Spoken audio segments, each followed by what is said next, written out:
దేవుని నామమునకు స్తుతి కలుగును గాక. జాగ్రత్తగా దేవుని యొక్క వాక్యాన్ని శ్రద్ధగా వినే ప్రయత్నం చేయండి. దేవుని ప్రజలారా, సహోదరి సహోదరులారా, మీ అందరికీ మరి ఒక్కసారి మన ప్రభువును ప్రియరక్షకుడైన యేసు క్రీస్తు శ్రేష్టమైన నామమున శుభవందనాలు తెలియజేస్తున్నాను. ఈ వాక్యమును శ్రద్ధగా వినే ప్రతి వారిని దేవుడు తన కృపతో దీవించును గాక. ఇక్కడ చదవబడినటువంటి లేఖన భాగాన్ని మనం ఒకసారి పరిశీలన చేస్తే, యేసు ప్రభువారు ఒకసారి దేవాలయానికి వెళ్ళారు. వాస్తవానికి యేసు ప్రభువారు దేవాలయము కంటే గొప్పవారు. యేసు ప్రభువారు ఆకాశ మహాకాశములకు సృష్టికర్త. అయితే యేసు ప్రభువారు పరలోకము నుండి ఈ భూమి మీదకి సశరీరుడుగా ఒక కన్య గర్భాన ఈ లోకంలో జన్మించాడు. ఆయన జీవించిన కాలం 33.5 సంవత్సరాలే. ఆయన పరిచర్య చేసిన కాలం 3.5 సంవత్సరాలే. ఆయన చివరి వారం అంటే లాస్ట్ వీక్ ఆ టైంలో ఏం చేశాడో తెలుసా? యెరూషలేము దేవాలయానికి వెళ్ళాడు. స్తోత్రం చెప్తారా? ఈ ఇశ్రాయేలు ప్రజలు ఐగుప్తు దేశం నుండి దాటిపోవడం అనే దాన్నే పస్కా అని పిలుస్తారు. ఈ దాటిపోవడాన్ని పస్కా అంటారు. పస్కా అంటే అర్థం ఏంటంటే దాటిపోవుట. ఇది ప్రతి సంవత్సరం పస్కా పండుగ యూదులు, ఇశ్రాయేలీలు జరిగిస్తారు. అలా పస్కా పండుగ జరిగిస్తే ఈ పస్కా అనే పండుగ అంటే దేవుడు బానిసత్వంలో నుండి వారిని విడిపించి దేవుడు వారిని ఒక కొత్త దేశానికి తీసుకుని వెళ్తూ ఉన్న సందర్భంగా, ఇదిగో మేము ఆ బానిసత్వం నుండి దాటి వచ్చాం. పస్కా అంటే దాటిపోవుట. ఆ బంధకాలలో నుండి, దాస్య శృంఖలాలలో నుండి, ఆ భయంకరమైనటువంటి వెట్టి చాకిరి నుండి ఈ జాతి ఎప్పుడైతే ఆ దేశాన్ని విడిచి బయటికి దాటిపోయారో దాన్ని ఏమన్నారు తెలుసా? పస్కా అన్నారు. మీకు ఈ చరిత్ర అంతా తెలుసు. ఐగుప్తుల యొక్క ప్రథమ సంతానాన్ని దేవుడు తన సంహారక దూతను పంపించి చంపేశాడు. అదే సమయంలో ఇశ్రాయేలు ప్రజలు ఐగుప్తీయులందరూ కలిసి ఉన్నారు కదా. మరి ఆ సంహారక దూత వచ్చి ఐగుప్తీయులు ఎవరైతే ఉన్నారో వారినే చంపాలంటే ఇశ్రాయేలీయులు ప్రత్యేకించబడిన వారుగా కనబడాలి. అందుకని వారు ఏం చేయాలా?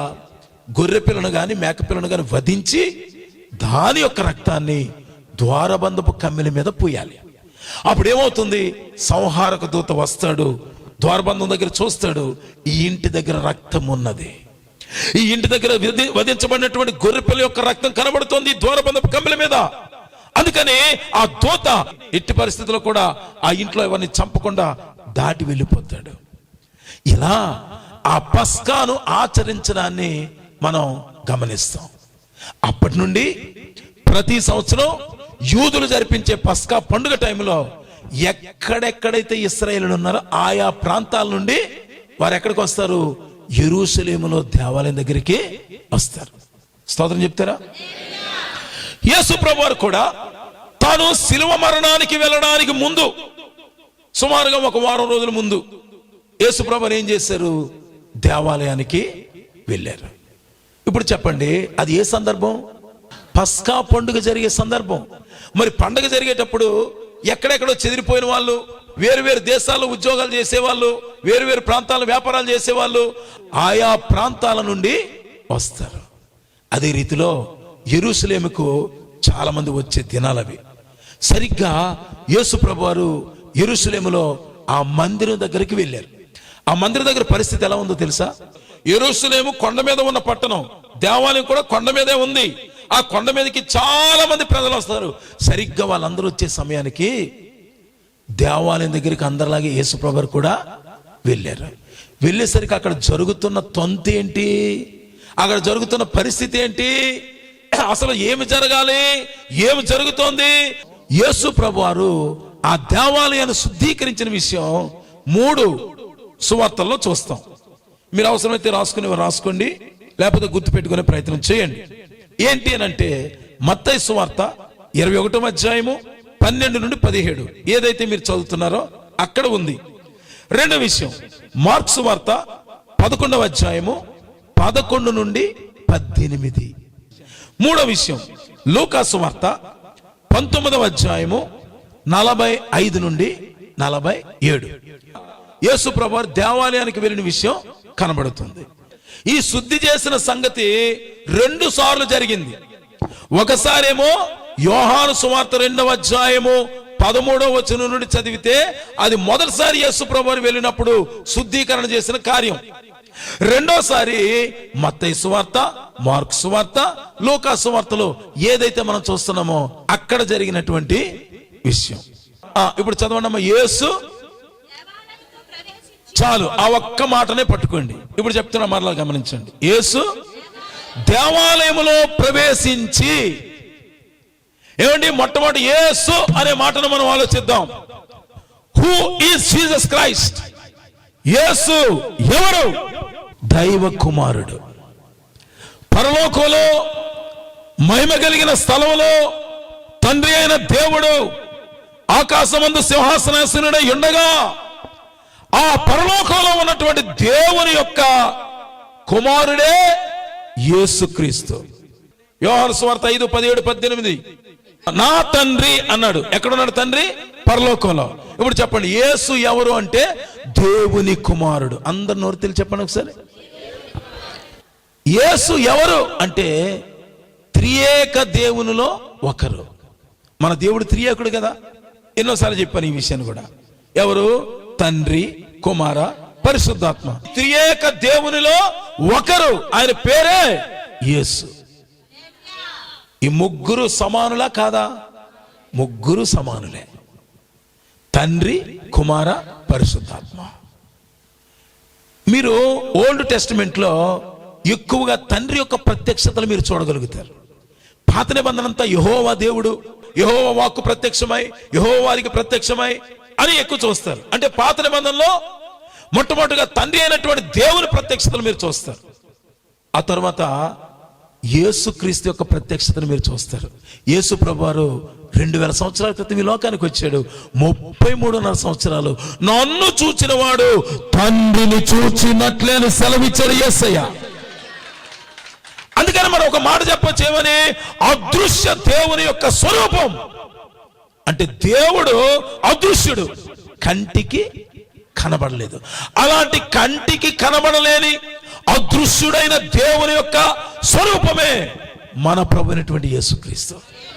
అంటే ఇప్పుడు యేసును చూస్తే, ఇప్పుడు ఈ కార్యాన్ని పూరించండి, తండ్రిని చూచినట్లే. యేసును చూస్తే తండ్రిని చూసినట్లే. ఎందుకంటే అదృశ్య దేవుని యొక్క స్వరూపమే యేసుక్రీస్తు. దేవుడు మాత్రమే చేయగలిగే కార్యాలు యేసయ్య చేశారా లేదా? ఏమండి, అంటే దేవుడు మాత్రమే ఈ కార్యాలు చేయగలడు, ఇంకెవరు చేయలేరు అనుకున్న కార్యాలు యేసయ్య చేశాడు. అందుకనే నేను చెప్తున్నా, ఆయన దేవుని కుమారుడు, త్రియేక దేవునిలో ఒకడు, అదృశ్య దేవుని యొక్క నిజమైన స్వరూపం. దేవుడే ఈ కార్యం చేయగలడు తప్ప ఇంకెవరు చేయలేరు అనుకున్న కార్యాలు యేసయ్య చేశాడు. ఏంట కార్యాలు అని మనం ఒకసారి ఆలోచిస్తే, ఏమండి, ఒక పెళ్లికి యేసు ప్రభువారు వెళ్ళారు. మీరు కూడా చాలా మంది పెళ్లికి వెళ్తారు కదా, అనుభవం ఉందా లేదా? పెళ్లికి వెళ్ళడం అనుభవం ఉంది, కుర్చీల మీద రుమాలు వేయడం కూడా తెలుసు. దేవునికి స్తోత్రం కలుగును గాక. చాలా మంది భోజనం టైంలో, ఇప్పుడంటే మామూలుగా చూడండి బఫెట్ టైప్లో మనం మామూలు వెళ్ళి ప్లేట్ పట్టుకొని వచ్చేస్తూ ఉంటాం. ఒకప్పుడు ఏం చేసేవారు? లైన్గా అందరినీ కూర్చోబెట్టి ఒక పంక్తి, చాలా మంది పల్లెటూరులో తెలియక బంతి అనేవారు. మొదటి బంతి అయిపోయినామండి. బంతి కాదు, బాలు కాదు, అది పంక్తి. పంక్తి అంటే ఏంటి? వరుస. ఒక మొదట వరుస అయిపోయిన తర్వాత అందరూ ఒకసారి లేచేవారు. వాళ్ళందరూ లేవగానే రెండో బ్యాచ్ ఎంటర్ అయ్యేది. ఇప్పుడున్నటువంటి ప్రస్తుత ప్రపంచంలో ఏం జరుగుతోంది? ఒకవేళ అలాంటి భోజనాలే పెట్టినట్లయితే ఆ తినేవాడికి నెమ్మది ఉండట్లేదు, ఆ కూర్చునేవాడికి సమాధానం ఉండట్లేదు. వాడు కూర్చోగానే వాడి వెనకాల ఇంకోటి నిలవబడి, సరిగ్గా ఎంత తింటావరా, ఇంకా ఉంటావా, ఇంకా తింటావా అన్నట్టు వీడి వెనకాల కూర్చునేసరికి వాడికేమో ఆల్జీబ్రా, గుండు గాబరా. అందరికి అర్థమవుతుందా? ఎందుకంటే వాడు శుభ్రంగా తినలేడు. వాడు ఏమైనా పోనీ ఇంకా ఎక్స్ట్రా ఏదైనా కూర వేసుకుందాం అనుకున్నా, ఏదైనా సాంబార్ వేసుకుందాం అనుకున్నా, ఎంతసేపు తింటావురా నాయన అన్నట్టే వీడు ఉంటాడు పైన. ఒకవేళ వీడు ఏమనుకున్నా వాడు మాత్రం అదే అనుకుంటాడు. ఈ సిస్టమ్ హోటల్లో కూడా వచ్చేసిందండి. యేసుప్రభు ఒకసారి పెళ్లికి వెళ్ళారు. పెళ్లికి వెళ్ళినప్పుడు యేసుప్రభుని ఆహ్వానించారు. వివాహానికి ఆహ్వానిస్తే అక్కడ మామూలుగా అతిథులు వస్తే, ఆ బంధువులు వస్తే వారికి ఏమి ఇచ్చేవారు? ద్రాక్ష రసం ఇచ్చేవారు. ఎంట్రన్స్ అనమాట. అది స్టార్టింగ్ లో ఎంట్రన్స్ అందరికీ ద్రాక్ష రసం ఇస్తే అది త్రాగిన తర్వాత అప్పుడు కాసేపు అయిన తర్వాత భోజనాలు చేసేవారు. ద్రాక్ష రసం ఏమైందంటే అయిపోయింది. అర్థమవుతుందా? ఇలాంటివి అయిపోతాయనే మన వాళ్ళు ఒక సామెత కనిపెట్టారు, కూటికి ముందు గుద్దులకు వెనుక. అంటే గొడవలకి ఎప్పుడు వెనక్కి ఉండాలట, భోజనానికి ముందు ఉండాలట. అర్థమవుతుందా? మన వాళ్ళు పెట్టారు అది.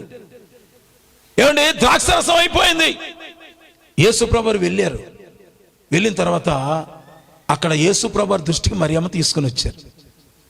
అక్కడ ద్రాక్షరసం అయిపోయింది అంటే యేసుప్రభు ఏదైనా అద్భుతం చేస్తాడని మరియమ్మ గారు ఆలోచన. సరే, అక్కడ సంభాషణ పక్కన పెడదాం. యేసుప్రభు ఏం చేశారో తెలుసా? 6 రాతి బాణలు ఉన్నాయి. యేసుప్రభు చెప్పారు, ఈ 6 రాతి బాణలు నీళ్లతో నింపండి అన్నాడు. సరే, 6 బాణలు ఏం చేశారు తెలుసా? ఆ బోధకుడు చెప్తున్నాడు కదా, మనం నీళ్లతో నింపుదామని నీళ్లతో నింపారు. అయితే ఎప్పుడైతే నీళ్లతో నింపారో ప్రభు చెప్పిన మాట వినగానే యేసయ్య కార్యం జరిగించిన ఏంటో తెలుసా? నీళ్లు ఏమైనా ద్రాక్షరసం అయిపోయినాయి.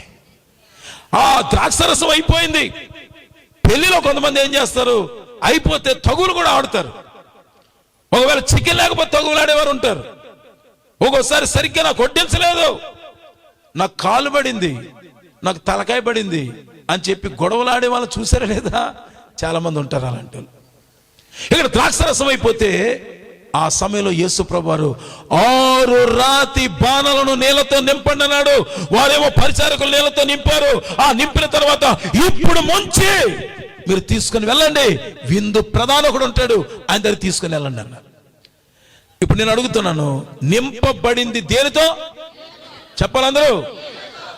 Water became wine. VINE. స్తోత్రం చెప్పండి గట్టిగా. నీరు ద్రాక్షరసముగా మారింది. ఇది కానాలో యేసుప్రభువు చేసిన మొట్టమొదటి సూచక క్రియ. ఈ ప్రపంచ చరిత్రలో వాటర్ ను ద్రాక్షరసముగా మార్చిన వాడు యేసయ్య. హల్లెలూయా. నీరు తాగితే రుచిగా ఉంటుందా? ద్రాక్షరసం తాగితే రుచిగా ఉంటుందా? హల్లెలూయా. మంచి స్వచ్ఛమైన నీటికట రంగు ఉండదు, రుచి ఉండదు, వాసన ఉండదు. మీ ఇంటికి వచ్చి ఎవరైనా నీళ్ళు సూపర్ టేస్ట్గా ఉన్నాయన్నారు అనుకోండి, పెద్ద అబద్ధం. అర్థమవుతుందా? ఎందుకంటే స్వచ్ఛమైన నీటికి రంగు, రుచి, వాసన ఈ 3 ఉండవు. Praise the Lord. హల్లెలూయా. మరి దేవుడు మాత్రమే చేయగలిగే కార్యం కదా. ఎక్కడైనా విన్నారా నీళ్లు ద్రాక్షరసముగా మార్చబడ్డం? ఎప్పుడైనా విన్నారా? యేసు ప్రభువారు పెళ్లికి వెళ్ళారు, ఆ వివాహంలో ఉన్న కొరతను తీర్చాడు. యేసయ్య ఎక్కడుంటే అక్కడ కొరతలు తీర్చబడతాయి. దేవునికి స్తుతి కలుగును గాక. తర్వాత యేసు ప్రభువారు తుఫానును అణచివేశారు. మత్తయి సువార్త 8వ అధ్యాయము 23 నుండి 27, అలాగే మార్కు సువార్త 4వ అధ్యాయము 37 నుండి 41, అలాగే లూకా సువార్త 8వ అధ్యాయము 22 నుండి 25. 3 వాక్యాలు చెప్పాను నేను. ఏంటి? యేసు ప్రభువారు తుఫానును అణచివేయడం. తుఫాను అణచివేయడం అంటే ఏంటి? ఒకసారి ఒకటి చదవండి దయచేసి. మత్తయి సువార్త 8వ అధ్యాయము 23 నుండి 27. ఆయన ధోని ఎక్కినప్పుడు ఆయన శిష్యులు యేసు ప్రభువారి వెంట వెళ్ళిరి. సముద్రం మీద తుఫాను లేచినందున ఆ ధోని అలల చేత కప్పబడింది. దేనితోనండి? అంటే అలలు ధోనినే కప్పేశాయి, అలల చేత కప్పబడిను. ఆయన యేసు ప్రభువారు ఎందుకంటే రాత్రంతా ప్రార్థన చేస్తూ ఉండేవారు. అప్పుడు ఆయన నిద్రించుచుండగా వారు ఆయన యొద్దకు వచ్చి, ప్రభువా, మేము నశించిపోతున్నాము, మమ్మును రక్షింపమని చెప్పి ఆయనను లేపిరి. ఇప్పుడు చెప్పండి, యేసుప్రభు వారు ఒక ధోనిలో ప్రయాణమై వెళ్తూ ఉన్నారు. యేసుప్రభు వారు ఒక్కరైనా, శిష్యులు కూడా ఉన్నారా? అందరూ చెప్పండి. శిష్యులు కూడా ఉన్నారు. యేసుప్రభు వారు ధోనిలో ఉన్నారు, శిష్యులు కూడా ఉన్నారు. ఈ లోపుగా తుఫాను వచ్చింది. ఆ ధోని అలల చేత కప్పబడుతూ ఉంది. అలల చేత కప్పబడుతూ ఉంటే ఈ లోపు శిష్యులు చేసే ప్రయత్నాలు వారు చేశారు. ఇక చివరికి వారి వల్ల కాలేకపోయింది. ఇక మరణమే, ఇక మనం చనిపోవడమే అనుకున్న సమయంలో వారు ఏం చేశారు తెలుసా? వారు బోధకుని ఎందుకు లేపడం, మనమే ముందు ప్రయత్నం చేద్దాం అని వారు ఎన్నో ప్రయత్నాలు చేశారు. కానీ వారి వల్ల కాలేకపోయింది. అప్పుడు బోధకుడా మమ్మల్ని రక్షించు అని కేకలు అడిగారు. అడిగితే నిద్ర లేపితే యేసుప్రభు వారు లేచి వెంటనే యేసుప్రభు వారు ఏం చేశారు చదవండి. అందుకైన అల్ప విశ్వాసులారా మీరు ఎందుకు భయపడుతున్నారు అని వారితో చెప్పి లేచి గాలిని సముద్రమును గద్దింపగా మిక్కిలి నిమ్మలమాయను మీరు మాత్రం శబ్దం చేసి చప్పట్లు కొట్టి ప్రభునామమున మహిమపరచండి. స్తోత్రం గట్టిగా చెప్పండి. హల్లెలూయా. యేసు ప్రభువు ఏం చేశారో తెలుసా? ఆ తుఫానును, గాలిని, సముద్రమును గద్దించారు. ఈ భూమి మీద నేనంటే ఏమనుకున్నారు? పెద్ద రాజకీయ నాయకుడిని, నేను చాలా పెద్ద క్రీడాకారుణ్ణి, నేను పెద్ద బాక్సర్ని, నేను పెద్ద సైంటిస్ట్ని, నేను పెద్ద తత్వవేత్తని, నేను పెద్ద శాస్త్రవేత్తని, నేను ఫలానా అని అనుకునేవాడు. ఎవడు చేయలేని కార్యం అది దేవునికే చెందినటువంటి కార్యం, దేవుడికే చెందినటువంటి కార్యం. అదేంటో తెలుసా? తుఫానును గద్దించాడు, గాలిని గద్దించాడు. నీ ఇంట్లో నీ భార్యను గద్దించగలవు, నీ పిల్లలు గద్దించగలవు, నీ అన్నదమ్ములు గద్దించగలవు. కానీ హోరెత్తున వస్తున్న గాలిని గద్దించే శక్తి, దమ్ము ఎవరికైనా ఉందా? అలాగైనట్లయితే హుదూద్ ఎందుకు వస్తుంది? ఎందుకు చెట్లు తిరగేస్తుంది? ఎందుకు ప్రజలందరూ మరలా అన్ని బాధలు పడతారు? కొన్ని రోజులే కరెంట్ లేకుండా అయిపోయింది. యేసు ప్రభు వారు ఆ తుఫానును గద్దించారు, గాలిని గద్దించారు. నేను అడుగుతున్నా, గాలిని గద్దిస్తే గాలి మిక్కిలి నిమ్మలమైపోవడానికి, సముద్రాన్ని గద్దిస్తే సముద్రము నిమ్మలమైపోవడానికి, సముద్రాన్ని కలుగు చేసిన వాడైతేనే, గాలిని కలుగు చేసిన వాడైతేనే అవి మాట వింటాయి తప్ప ఇంకెవరి మాట వినే అవకాశం లేదు. స్తోత్రం చెప్తారు గట్టిగా. మరి ఈ కార్యాలు దేవుడు తప్ప ఎవరైనా చేయగలుగుతారా? చెప్పండి చెప్పండి. దేవుడే చేయగలిగే కార్యాలు యేసు ఈ లోకంలో ఉన్నప్పుడు చేశాడు. అంతేకాదు, సముద్రాన్ని గద్దించడమే కాదు. ఒక సందర్భంలో ఆయన ఏం చేశారో తెలుసా? మత్తయి సువార్త 14:25-27 చదివితే నీళ్ల మీద నడిచి వచ్చాడు. ఏమండి? మత్తయి సువార్త 14:25-27 రాత్రి 4వ జామున ఆయన సముద్రం మీద నడుచుచు వారి యొద్దకు వచ్చెను. ఆయన సిమెంట్ రోడ్డు మీద నడుస్తూ, తార్ రోడ్డు మీద నడుస్తూ, మట్టి రోడ్డు మీద నడుస్తూ అనుందా? దేని మీద? సముద్రము మీద నడుస్తూ వారి యొద్దకు వచ్చెను. శిష్యుల దగ్గరకు వచ్చాడు. సముద్రం మీద నడవడం ఎవరికి సాధ్యం అవుతుంది? ఎవరికి సాధ్యం అవుతుంది? దేవుడు తప్ప ఎవరైనా చేయగలుగుతారా? ఆ కార్యాన్ని ఎవరు చేశారో తెలుసా? 2000 సంవత్సరాల క్రితం ఈ చరిత్రలో ఈ యొక్క భూమి మీద ప్రభువైనటువంటి యేసు సముద్రము మీద నడిచి వెళ్ళాడు. ఇది దేవుడు మాత్రమే చేయగలిగే కార్యం, అది యేసు మాత్రమే చేశాడు. మార్కు సువార్త 6:47-51 కూడా ఉంటుంది. యోహాను సువార్త 6:19-21 వరకు కూడా ఉంటుంది. ఇది బైబిల్ స్టడీ చేసే వాళ్ళ కోసం నేను ఈ రిఫరెన్స్లు ఇస్తూ ఉన్నాను. ఆ తర్వాత యేసు ప్రభువు ఒకసారి త్రోవలో పడి వెళ్ళిపోతూ ఉంటే అంజూరపు చెట్టు కనిపించింది. దానికి ఏమో ఆకులు సమృద్ధిగా ఉన్నాయి, కానీ ఫలాలు లేవు. అప్పుడు అంజూరపు చెట్టును శపించాడు యేసయ్య. దెబ్బతో అంత పచ్చగా ఉన్నా సరే అది ఏమైంది? ఎండిపోయింది. ఇది ఎవరికి సాధ్యం అవుతుంది? దేవునికే సాధ్యం అవుతుంది. అంటే ఇందు మూలముగా నేను మీకు తెలియజే విషయం ఏమనగా, యేసు ప్రభువు ఎవరు అంటే సర్వ సృష్టి మీద అధికారము కలిగిన వాడని మీరు చప్పట్లు కొడుతూ ఉండగా ప్రభునామం మహిమపరచబడును గాక. హల్లెలూయా. నా ప్రభు అయినటువంటి యేసయ్య ప్రకృతి మీద, ఈ నేచర్ మీద, ఎవడైనా సరే నేచర్ భయంకరమైన గాలి వచ్చిందంటే యూట్యూబ్లో కానీ టీవీల్లో కానీ ఆయా మరి వేరు వేరు మాధ్యమాలలో ఇదిగో ప్రజలారా జాగ్రత్త పడండి అని చెప్పడమే తప్ప ఈ గాలిని ఎదుర్కొనే దమ్ము, నీటి మీద నడవగలిగే శక్తి దేవుడికి తప్ప ఎవరికి ఉంటుంది?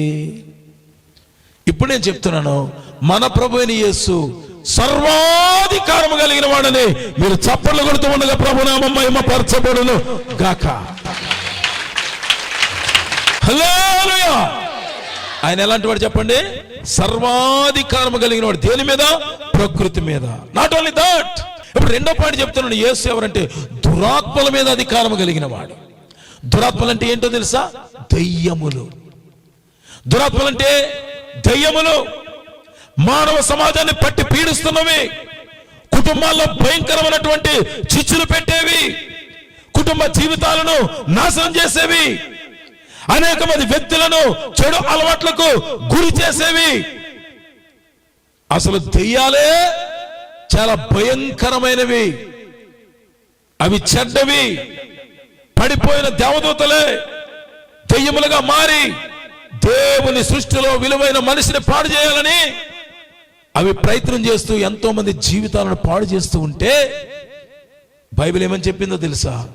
అపవాది క్రియలను లయపరచుటకే మనుష్య కుమారుడు ప్రత్యక్షమాయను. అపవాది కార్యాలు, దుష్టుడు చేసే కార్యాలు, దెయ్యాలు చేసే కార్యాలు. యేసుప్రభువు జీవించిన కాలంలో కొంతమంది దెయ్యములు పట్టిన వారు ఉన్నారు. సునగోగులో దెయ్యం పట్టిన వాడు మార్కు సువార్త 1వ అధ్యాయము 23 నుండి 27, లూకా సువార్త 4వ అధ్యాయము 32 నుండి 36. అలాగే మోగదెయ్యం పట్టినటువంటి ఒక వ్యక్తి మత్తయి సువార్త 9వ అధ్యాయము 32, 33 వచనాల్లో. అలాగే బలహీనపరిచే ఒక దెయ్యం పట్టినటువంటి ఒక వ్యక్తి స్త్రీ లూకా సువార్త 13వ అధ్యాయము 10 నుండి 17 వచనాల్లో. ఇవన్నీ ఎవరు? దురాత్మలు. ఇవన్నీ ఎవరు? దయ్యాలు. ఈ దురాత్మలను యేసు ప్రభువు వారు ఆయన భూమి మీద సంచరిస్తున్న కాలంలో కొంతమంది వ్యక్తులు దెయ్యాలు పడితే వారు మతి స్థిమితం లేకుండా అయిపోతూ ఉంటే, వారు ఏం చేస్తున్నారో అని తెలియకుండా ఉంటే, ఒకడైతే సమాధుల్లోనికి పారిపోతా ఉన్నాడు, వాడిని ఎవడు సాధు చేయలేకపోయాడు. సంఖ్యలతో బంధించిన ఆ సంఖ్యలు కూడా తెంచివేస్తున్నాడు. అంత భయంకరమైనటువంటి దెయ్యాలు పట్టినటువంటి వారిని యేసయ్య, బైబిల్ ఏమని చెప్పింది తెలుసా? ఈ మాట గుర్తుపెట్టుకోండి. ఆయన అనగా his name is Jesus Christ. ఆయన మాట వలన దయ్యములను వెళ్ళగొట్టుచుండని చెప్పలు కొడదామా? ప్రభునామమును మహిమపడదామా? By his word. ఆయన మాట వలన ఎవరికి లొంగుతాయి? అవి ఎవరికి వంగుతాయి? పరిశుద్ధమైన జీవితం జీవించేవానికి, దేవునితో నడిచేవానికి, దేవుని కొరకు జీవించేవానికి. దేవుని బిడ్డలారా గమనించండి, ఆ దెయ్యములు యేసు ప్రభువారు నోటి మాటతోనే ఆ దురాత్మలు పారద్రోలారు, వెళ్ళగొట్టారు. అలాంటి ఎన్నో జీవితాల ప్రభు బాగు చేశాడు. ఇప్పుడు నేను చెప్తున్నా, యేసు ప్రభువారికి ప్రకృతి మీద అధికారం ఉంది. యేసు ప్రభువారికి దెయ్యపు శక్తుల మీద, దురాత్మల మీద అధికారం ఉంది. ఇప్పుడు ఒక గుడ్ న్యూస్ ఏంటంటే, ఆయనను యందు విశ్వాసం ఉంచి నమ్మిన వారి వలన సూచక్రియలు కనబడతాయి. నా నామమున దెయ్యములను వెళ్ళగొట్టుదురు. దెయ్యం పట్టిన వాళ్ళని శుభ్రంగా ఎడాపెడా కొట్టేయడం, చెంపలు వాయించేయడం, చుట్టు పట్టుకొని లాగేయడం. లేకపోతే నువ్వు ఏమి తింటావు? కాకినాడ కాజా, బందర్ లడ్డు, మైసూరు పాకం, అదేదో చెబుతూ ఉంటుంది. అర్థమైందా? అదేదో పరమన్నం, లేకపోతే పలానా కావాలా, లేకపోతే నాకు పలానా చికెన్తో పువ్వు పెట్టు అని ఏదో చెప్తూ ఉంటుంది. అయితే ఇది తినిపించేస్తే పోతుందిరా. జైపూర్కి వెళ్ళి ఒక లడ్డు తీసుకొచ్చే, లేకపోతే మైసూర్ పాక్ తీసుకొచ్చే. అది తినేసిన తర్వాత వెళ్ళిపోద్దంటే, అది తినేసిన తర్వాత ఏమంటది? నేను వెళ్ళను. అప్పుడు ఇంకేం చేస్తావు? ఇలాంటి బ్రతిమలాడే సెక్షన్ కాదు ఇది. యేసు ప్రభువారు దెయ్యములు పట్టిన వారి దగ్గరికి వెళ్ళినప్పుడు ఆయన చూపు చాలు. యేసు ప్రభువును చూస్తే ఆ పవిత్రమైన చూపులో, ఆ శక్తివంతమైన చూపులో ఆయన నోటు నుండి ఒక మాట బయలు వెడలితే వెంటనే దురాత్మలకు వణుకు పుట్టేది. అంత శక్తి కలిగిన మహత్కార్యాలు చేశాడు యేసయ్య. మాట వలన దెయ్యములను వెళ్ళగొట్టుచుండెను. ఏమండి, అదంత ఈజీ వ్యవహారమా? అదంత ఈజీ వ్యవహారమా? దెయ్యం పట్టినటువంటి వ్యక్తిని వెళ్ళగొట్టి, దెయ్యాన్ని వెళ్ళగొట్టి ఆ వ్యక్తిని బాగు చేయడం అంత సులువైన వ్యవహారమా? దేవుని బిడ్డలారా గమనించండి, ఇలాంటి మేము ఎన్నోసార్లు దేవుడు తన శక్తితో ఇటువంటి కార్యాలు జరిగించాడు. సే హల్లెలూయా. ఎన్నో దెయ్యాలు మా దగ్గర నాటకాలు ఆడబోయాయి. హల్లెలూయా. గతంలో చాలా యాక్షన్స్ కూడా ఉన్నాయి. పెద్ద నాలుక ఇలా బయటికి తీసి, నాలుక ఉన్న నాలుకని ఇలా బయటికి తీసి చాలా చాలా డేంజర్గా వ్యవహరించాయి. యేసు నామములో దురాత్మని గట్టిగా ఆజ్ఞాపించినప్పుడు ఆ దెయ్యాలన్నీ వదలగొట్టే కృపను దేవుడిచ్చాడు. ఒక్కటి మీరు గుర్తుపెట్టుకోండి, పవిత్రమైన జీవితం జీవిస్తూ, ప్రభు కొరకు బ్రతుకుతూ, ప్రార్థనలో జీవిస్తూ, దేవునితో సహవాసం చేస్తూ ఉంటే దెయ్యాలు మనం చూస్తే భయపడతాయి. రావద్దు రావద్దు అంటాయి. ఎందుకంటే నీ మీద ఉన్న అభిషేకమే దెయ్యాలను పారద్రోలగలుగుతుంది. యేసు ప్రభు వారికి ప్రకృతి మీద అధికారం ఉన్నది. యేసు ప్రభు వారికి దెయ్యముల మీద అధికారం ఉన్నది. ఇంకోటి ఏంటో తెలుసా? రోగముల మీద అధికారం ఉన్నది. గంభీరంగా గట్టిగా స్తోత్రం చెప్తారా? దేని మీద? రోగముల మీద. మనిషి యొక్క ఒంట్లో, శరీరంలో అనేకమైన రోగాలు ఉన్నాయి. అది ఏ రోగమైనా యేసు ప్రభు వారు 2000 సంవత్సరాల క్రితం ఈ లోకంలో జీవించినప్పుడు, ఆయన ఆయా ప్రాంతాలు సంచరించినప్పుడు, ఆయన దేవుని సువార్తను ప్రకటిస్తున్నప్పుడు అనేక మంది పక్షవాయువు కలిగిన వారు, కుంటివారు, గుడ్డివారు, చాంద్ర రోగులు, ఇంకా రకరకాల కుష్ఠ రోగులు ఎంతో మంది ప్రభు దగ్గరికి వస్తే అందులో ప్రతి వారిని బాగు చేసి పంపించాడు ఆయన పేరే నజరేయుడైన యేసు. తప్పనిసరిగా ప్రభునామాన్ని మహిమపరచుదాం. హల్లెలూయా. ప్రభునామాన్ని మహిమపరచున్నట్టు ఇప్పుడు చూడండి, పాకిస్తాన్కి ఇండియాకి మ్యాచ్ అవుతుంటే మనోడు 6 కొట్టగానే ఎగిరిపోతుంటారు మనలో కొంతమంది. ఏమని వస్తుంది అర్థమవుతుందా? 6 కొట్టాడని పక్కన వాళ్ళు బాధేస్తూ ఉంటారు. వీళ్ళు అక్కడ 6 కొడితే ఇక్కడ వైబ్రేషన్. దేవుని బిడ్డలారా గమనించండి, యేసు నామాన్ని మహింపరిస్తే ఆగలేవు. నువ్వు నిజంగా దేవుని కొరకు బ్రతకాలనే కోరిక కలిగిన వ్యక్తివైతే, దేవుని మహింపరచడమే నీ ధ్యేయమైతే, నా ప్రభు మహిమ కొరకు నేను జీవించాలనుకునే వ్యక్తివైతే, ఆ దేవుని నామాన్ని ఎంతో మంది పనికి మాలిన వాళ్ళు దూషిస్తుంటే ఆ దేవుని నామాన్ని మహిమపరిచే అవకాశం వస్తే ఎందుకు జార విడుచుకోవడం? దేవునికి స్తుతి కలుగును గాక. ఆయనకు ప్రకృతి మీద అధికారం ఉన్నది, దురాత్మల మీద అధికారం ఉన్నది, రోగముల మీద అధికారం ఉన్నది. ఒక కుష్ఠరోగి, ప్రభువా నీకిష్టమైతే నన్ను శుద్ధునిగా చేయగలవని ప్రభు దగ్గరికి వచ్చి అక్కడ ఉన్నాడు. ఉన్న తర్వాత ప్రభు వారిని ముట్టి నాకిష్టమే, అసలు నేను వచ్చింది అందుకు మీ శారీరక, మానసిక, ఆత్మీయ రుగ్మతలను తొలగించి మీ జీవితాలను బాగు చేయడానికి, మిమ్మలను నరక పాత్రలుగా ఉన్న మిమ్మలను పరలోకానికి తీసుకెళ్లడమే నా ధ్యేయం. ఒక స్త్రీ, రక్తస్రావ రోగము కలిగిన స్త్రీ, 12 సంవత్సరాల నుండి నానా తిప్పలబడి తన ధనమంతా వృధా చేసి, తన ధనాన్నంతటినీ హాస్పిటల్ చుట్టూ ఖర్చులు పెడుతూ ఎన్ని సంవత్సరాలు? 12 సంవత్సరాల నుండి బాధపడుతోంది. కొంతమందికి చెప్పుకోలేని దీర్ఘకాలికమైన వ్యాధులు, ఎవరికి చెప్పుకోలేని బలహీనతలు, శారీరక రుగ్మతలు, ఇలాంటి వాటిని బాగు చేసే శక్తి కలిగినటువంటి దేవుణ్ణి ఈ రాత్రి నేను మీకు పరిచయం చేస్తా ఉన్నాను. హల్లెలూయా. ఈ రోజుల్లో చాలా మంది స్వస్థతలు దేవుడు చేస్తాడంటే అసలు దేవుడు స్వస్థపరచడం ఏంటి, దేవుడు బాగు చేయడం ఏంటి అని చాలా మంది రకరకాలైనటువంటి రీతిలో వారి ఇష్టానుసారంగా మాట్లాడుతున్నారు. దేనికి రా దేవుని నమ్ముకోవడం?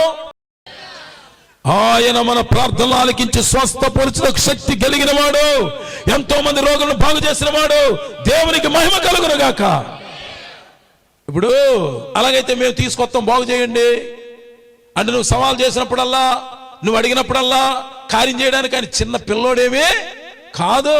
అలా సవాలు ఎవడో చేస్తే ఎవడో అడిగితే ఆయన కార్యాలు చేయడు. భక్తితో, నమ్రతతో, విధేయతతో, విశ్వాసంతో, ప్రభువా నా కష్టాలు నువ్వు చూస్తున్నావు, నా పరిస్థితిని వెరిగిన దేవుడవు, నా జీవితంలో కష్టమైపోతుంది, ఈ నొప్పిని నేను భరించలేకపోతున్నాను, ఈ వ్యాధిని నేను తట్టుకోలేకపోతున్నాను, ఇదిగో నా తల్లిదండ్రులను విడిచిపెట్టారు, సమాజం నన్ను దూషిస్తా ఉంది, అయ్యా ఈ యొక్క రోగంతో నేను బాధపడుతున్నానని నువ్వు దేవుణ్ణి అడగగలిగితే ఆయన సహాయం చేసేవాడే, ప్రార్థనలు ఆలకించేవాడే, ప్రార్థనకు సమాధానం ఇచ్చేవాడే. అలాంటి దేవుణ్ణే వీడెవడో వచ్చి, ఇప్పుడు చూడండి ఫర్ ఎగ్జాంపుల్, ఒక్కోసారి వీధుల్లో రచ్చబండ్ల మీద అక్కడ కూర్చున్నటువంటి కొంతమంది పోకిరి వాళ్ళు, సాధారణంగా అంటే అందరూ కూర్చున్న వాళ్ళందరూ చెడ్డ వాళ్ళని కాదు, అక్కడ కొంతమంది పోకిరి వాళ్ళు ఆగతాయిలు కూడా కూర్చుంటూ ఉంటారు. ఎవరో ఇద్దరు కుర్రలు ఉంటారు, వాళ్ళిద్దరికి బా ఈడు చిరంజీవిరా, ఈడేమో నాగార్జునరా, వీళ్ళిద్దరు ఇప్పుడు ఫైటింగ్ ఆడుతారంటే వాళ్ళకి తెలియక ఏం చేస్తారా కుర్రలు ఇద్దరును, ఓహో నేను చిరంజీవినట, నేనేమో నాగార్జునట, నేను పలానా హీరోనట అని చెప్పేసి వెంటనే వీళ్ళిద్దరు పిల్లి పట్టుకుని కొట్టుకోవడం ప్రారంభిస్తారు. అర్థమవుతుందా? అంటే ఎవడో ఒక ఆగతాయి, ఎవడో చెప్పిన మాటలకి వారికి తెలియలేని తనంతో వారు ఏం చేశారు, కొట్టుకుంటా ఉన్నారు. ఎవడు పడితే వాడొచ్చి దేవుడైతే, నిజమైన దేవుడైతే చెయ్యమనంటే, నీవు ఎప్పుడు పడితే అప్పుడు మాట్లాడితే దేవుడు కార్యాలు చేయడు, తనకిష్టం వచ్చినప్పుడు కార్యాలు చేస్తాడు, విధేయులు కార్యాలు చేస్తాడు, ఆయన చిత్తాన్ని బట్టి కార్యాలు జరిగిస్తాడు. దేవునికి మహిమ కలుగును గాక. ఒకవేళ దేవుడు ఎప్పుడు కార్యాలు జరిగిస్తాడో, ఎలా జరిగిస్తాడో చూడాలనుకుంటే, ప్రపంచంలో చాలా మంది సేవకులు, దేవుని చేత బలంగా వాడబడుతున్న సేవకులు ఈ నేటి దినాల్లో కెమెరాలు ఉన్నాయి, యూట్యూబ్లు ఉన్నాయి, ప్రజలందరూ చూస్తుండగానే ఆ యొక్క లైవ్ లో వీడియోలు జరుగుతూ ఉన్నాయి, ఎన్నో హీలింగ్స్ జరుగుతూ ఉన్నాయి. అలాంటి దైవజనులు ఒకసారి వాచ్ చేయండి. హల్లెలూయా. ప్రార్థనలు ఆలకించేవాడే కదా దేవుడు. మరి దేవుని నమ్ముకోవడం దేనికి? అయ్యా నా వ్యాపారాల అభివృద్ధి ఇవ్వు, నా చదువులో సాయం చేయి, నాకు మంచి జ్ఞానాన్ని ఇవ్వు, నా కుటుంబం మీదకి ఏ కీడు రాకుండా చెయ్యి అని ప్రార్థన చేస్తే, ఆ ప్రార్థన దేవుడు వినకపోతే నువ్వు దేనికి నమ్ముకున్నట్టు? ప్రార్థనలు ఆలకించి సహాయం చేసే దేవుని మనం కలిగి ఉన్నాం. ఎవడో ప్రతి దారిని పోయే దానయ్య సవాలు చేస్తే, ఆ సవాళ్ళకి వెంటనే ఈ చిన్న పిల్లవాళ్ళ ఎదురు కొట్టుకున్నట్లు దేవుడు వెంటనే దిగొచ్చి కార్యాలు చేసేవాడు కానే కాదు. ఆయన తనకిష్టమైనప్పుడు కార్యాలు జరిగించగలవాడు. విధేయుల పట్ల కార్యాలు చేస్తాడు, విశ్వాసంతో ఉన్న వారి పట్ల కార్యాలు చేస్తాడు. రక్తస్రావ రోగం కలిగిన స్త్రీ తన ధనమంతా వేయపరిచింది, చాలా తెప్పలబడింది, డబ్బంతా లాగేశారు, పీల్చేశారు, కానీ ఆవిడికి స్వస్థత రాలేదు. యేసు ప్రభువు అదే త్రోవలో పడి వెళ్తూ ఉంటే ఆయన గురించి విన్నది ఈ బోధకుడు, ఈ రక్షకుడు, ఈయన ఎలాంటి కార్యాలు జరిగిస్తూ ఉన్నాడు, గొప్ప గొప్ప కార్యాలు జరిగిస్తున్నాడు. అలాంటి వ్యక్తి దగ్గరికి నేను వెళ్ళి ఈ బహిరంగంగా ఈ త్రోవలో, అయ్యా నేను బ్లీడింగ్ తో బాధపడుతున్నాను, నేను రక్తస్రావంతో బాధపడుతున్నాను అని పబ్లిక్ లో చెప్పుకునే పరిస్థితి లేక ఆవిడ తన మనసులో అనుకుంటుంది, ఇంత కార్యాలు జరిగిస్తున్నాడంటే, ఇన్ని స్వస్థతలు చేస్తున్నాడంటే, మాటతో దెయ్యాలు వెళ్ళగొడుతున్నాడంటే, ఆయన ముట్టగానే కుష్ఠరోగాలు పోతున్నాయంటే, ఖచ్చితంగా ఆయన వస్త్రపు చెంగును ముట్టుకుంటే చాలు నేను బాగవుతాను అనుకుంది. తన మనసులో నమ్మింది, తన హృదయంలో విశ్వాసం ఉంచింది, ఎవరికి చెప్పలేదు. ఆయన మధ్యలో పడి, జనాల మధ్యలో పడి వెళ్ళిపోతూ ఉంటే ఆ వస్త్రపు చెంగుని మొత్తానికి ముట్టుకుంది. ఎప్పుడైతే ముట్టుకుందో వెంటనే ద పవర్ ఆఫ్ గాడ్, ఆ దేవుని యొక్క శక్తి, ఆ దేవుని యొక్క ప్రభావము, ఆ ప్రభు యొక్క ప్రభావము ఏమిలోనికి వెళ్ళింది. ఏదైతే రక్తస్రావం జరుగుతుందో వెంటనే రక్తధార కట్టింది. కార్యాలు చేయటానికి శక్తి కలిగిన దేవుడు, ఇన్ని అద్భుతాలు చేసిన దేవుణ్ణి, ఇన్ని ఆశ్చర్యకార్యాలు చేసిన దేవుణ్ణి, ఇంతమంది కోట్ల మంది ప్రజల చేత ఆరాధించబడుతున్న దేవుణ్ణి, ఆయన కొన్ని పాటలెన్ని, ఆయన కొన్ని మందిరాలెన్ని, ఆయన కొన్ని సంఘాలెన్ని, ఆయన కొరకు రాయబడిన పుస్తకాలెన్ని, ఎవడో పనికిమాలిన వాడు ప్రభు గురించి మాట్లాడతాడా? ఒకడు అంటాడు యేసుక్రీస్తును అసలు ఇవి నోరా డ్రైనేజీలా, డ్రామా ఆర్టిస్ట్ అట. అర్థమవుతుందా మీకు? అది నోరా, మూసి కాలువ, డ్రామా ఆర్టిస్ట్ అనడానికి ఎన్ని గుండెలరా నీకు? ప్రపంచంలో 250 కోట్ల మంది ప్రజలు, వేరు వేరు దేశాల్లో ఉన్నవారు ఒకే దేవుని ఆరాధన చేస్తుంటే, ఆ యేసు నిజమైన దేవుడిని నమ్ముతూ ఉంటే, డిఫరెంట్ లాంగ్వేజెస్ ఉన్నాయి, ఆయా భాషలు ఉన్నాయి, ఆయా దేశాలు ఉన్నాయి, ఆ యొక్క సంస్కృతులు ఉన్నాయి. ఇంతమంది ఆ ఒక్కడే నిజమైన దేవుడిని నమ్ముతూ ఉంటే, అలాంటి దేవునే ఎక్కడో ఉన్నటువంటి ఒక పనికి మాలిన యూజ్లెస్ ఫెలో వాడు అంటాడు డ్రామా ఆర్టిస్ట్ అట. కోట్ల పుస్తకాలు యేసయ్య జీవితాన్ని గురించి రాశాయి. కోట్ల మంది వ్యక్తులు కోట్ల పుస్తకాలు రాశారు యేసు ప్రభు కోసం. అలాంటి దేవుణ్ణి పిచ్చివాగుడు యూట్యూబ్ లో బ్రతుకు తెరువు కోసం, బ్రతకడం కోసం, వీళ్ళు ఫేమస్ అయిపోవాలంటే పెద్దవాళ్ళు ఎవరినో దూషించాలి, అలా ఫేమస్ అయిపోదామని చెప్పి ఇష్టానుసారంగా మాట్లాడే వారిని చూస్తూ ఉన్నాం. యేసు ఎటువంటి వాడో తెలుసా? ప్రకృతి మీద అధికారం కలిగిన వాడు, సాతాను మీద, దురాత్మల మీద అధికారం కలిగిన వాడు, రోగముల మీద అధికారం కలిగిన వాడు. నాట్ ఓన్లీ దట్, ఈ ప్రపంచంలో పేరెన్నిక కలిగిన రాజకీయవేత్తలైనా, విద్యావేత్తలైనా, తత్వవేత్తలైనా, యుద్ధంలో ఆరితేరి నిపుణులైనా, ఈ ప్రపంచాన్ని ఏలుబడి చేసిన చక్రవర్తులైనా, లేకపోతే అందగాడైనా, ఆటగాడైనా, పాటగాడైనా, మాటకారైనా, విద్యావేత్త అయినా, తత్వవేత్త అయినా, శాస్త్రవేత్త అయినా, ఎవడు ఈ ప్రపంచ చరిత్రలో తాను మరణమును ఓడించి తిరిగి లేవలేకపోతే, నా జొర్రేయుడని యేసు, ఇదిగో ఈ యొక్క శరీరాన్ని మీరు సిలువ వేస్తారు, నేను మీ కొరకు మరణిస్తాను, నా రక్తాన్ని కారుస్తాను, 3వ దినమున మృత్యువును ఓడించి తిరిగి లేస్తాను అని చెప్పి ఈ ప్రపంచ చరిత్రలో తిరిగి లేచిన దేవుడు ఆయన. హల్లెలూయా. అలాంటి తిరిగి లేచిన దేవుణ్ణి ఏమండి గుడ్డిగా నమ్ముతారా జనాలు? ఇంతమంది ప్రజలు గుడ్డిగా ఫాలో అవుతారా? ఆయనకి జరుగుతున్న ఆరాధనలు ఎన్ని, ఆయనకి జరుగుతున్న వర్షిప్ ఎంత? ఇలాంటి దేవుణ్ణి ఎవడో పనికి మాలిన వాడు యేసును డ్రామా ఆర్టిస్ట్ అంటాడా? దేవుని బిడ్డలారా, ఆయన దీర్ఘశాంతము గలవాడు కాబట్టే వాడికి ఇంకా భూమి మీద నూకలు తినడానికి అవకాశం ఉంది. ఆయనే గనక కోపం తెచ్చుకుంటే, ఆయనే గనక ఉగ్రుడైతే ఎవ్వడు, no one can stand before God, no one can stand front of God. దేవుని దగ్గర ఎవడో నిలవబడలేడు. దేని మీద అధికారం? మరణం మీద అధికారం ఉంది. ఈ లాజరు అనే వ్యక్తి చనిపోయాడు, 4 దినాలు అవుతుంది. మార్తా, మరియా, ఆ లాజరు అనే వ్యక్తి యొక్క సహోదరులు, వారి దగ్గరకు యేసు ప్రభువు వెళ్ళారు. అప్పటికే 4వ దినం అయింది. ఆ సమాధి దగ్గరికి వెళ్తున్నప్పుడు చాలా మందికి మరి సమాధిని చూడడానికి వెళ్తున్నారేమో అనుకున్నారు. కానీ యేసు ప్రభువు అక్కడ కార్యం చేయబోతున్నాడని వారికి తెలియదు. ఆ రాయిని తొలగించండి అన్నాడు. రాయిని తొలగించారు. లాజరు సమాధి నుండి లేచి బయటకు రా అని పిలిచాడు. చచ్చిన లాజరు, 4 రోజులు అయిపోయిన లాజరు, అప్పటికే చనిపోయి 4 రోజులు అవుతుంది. అలాంటి లాజరు ఎప్పుడైతే ఆయన మాటలో శక్తి ఉన్నది, there is power in the word of God. ఇంకా రాబోయే రోజుల్లో మీరు ఈ మేనిఫెస్టేషన్స్ కూడా చూడబోతున్నారు. దేవుని స్తోత్రం కలుగునుగా. ఇంతవరకు ఓన్లీ ప్రసంగాలే జరిగినాయి. రాబోయే రోజుల్లో స్వస్థతలు సూచక్రియలు దేవుడు జరిగించబోతా ఉన్నాడు. దేవుని నామానికి మహిమ కలుగును కాక. అనేక మంది పరిశుద్ధాత్మ శక్తి చేత నింపబడబోతున్నారు. దేవునికి స్తుతి కలుగును గాక. నేను ప్రకటిస్తున్న దేవుడు సజీవుడు. ఆయన నిన్న నేడు నిరంతరము ఒక్కటై ఉన్నవాడు. నాడు కార్యాలు చేసిన దేవుడు ఈ దినాల్లో కార్యాలు చేయడానికి శక్తి కలిగిన వాడు. దేవుని బిడ్డలారా, చనిపోయినటువంటి లాజరు లూకాసు సువార్తలో మనం గమనిస్తాం. 11వ అధ్యాయము 1 నుండి 45 వరకు. అలాగే విధవరాలి కుమారుడు లూకాసు సువార్త 7వ అధ్యాయము 11 నుండి 17 వరకు. ఇప్పుడు నేను అడుగుతున్నా, ఎందుకు నేను ఎక్కడున్నానంటే మత్తయి సువార్త 21వ అధ్యాయము 12వ వచనంలో ఉన్నాను. దేవుని స్తోత్రం కలుగును గాక. 12వ వచనం ప్రథమ భాగంలో ఉన్నాను. అంటే ఏంటి? యేసు ఎవరు, అంతే, అక్కడ వరకే ఉన్నాం. ఇప్పుడు నెక్స్ట్ ఏంటి? యేసు ఏం చేశారట? దేవాలయములో ప్రవేశించి, గట్టిగా స్తోత్రం చెప్పండి ఒకసారి. హల్లెలూయా. యేసు ఎవరంటే యోహాను సువార్త 5వ అధ్యాయం 17-18 వచనాల ప్రకారము దైవ కుమారుడు.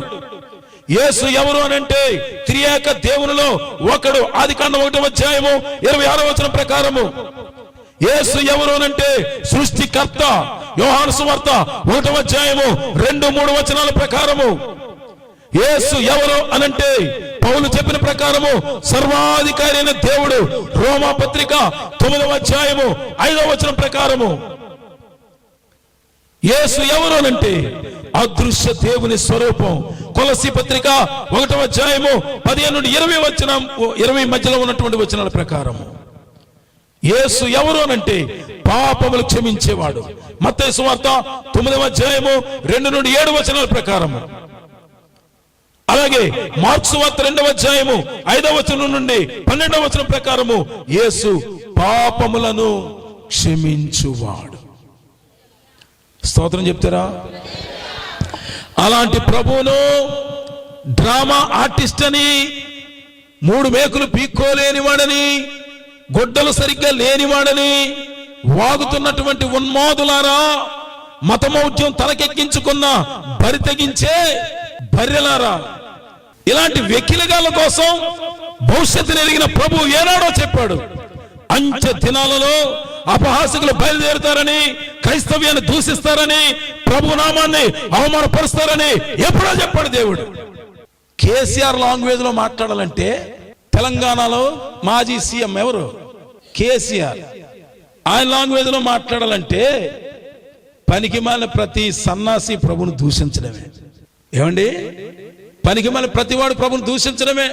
యూట్యూబ్లో యాంకర్ల దగ్గర, ఎవరో ఇంటర్వ్యూలు చేసే వాళ్ళ దగ్గర ప్రభువును దూషించడమా? రే, ప్రభు చేసిన కార్యాలు ఏంటో తెలుసా?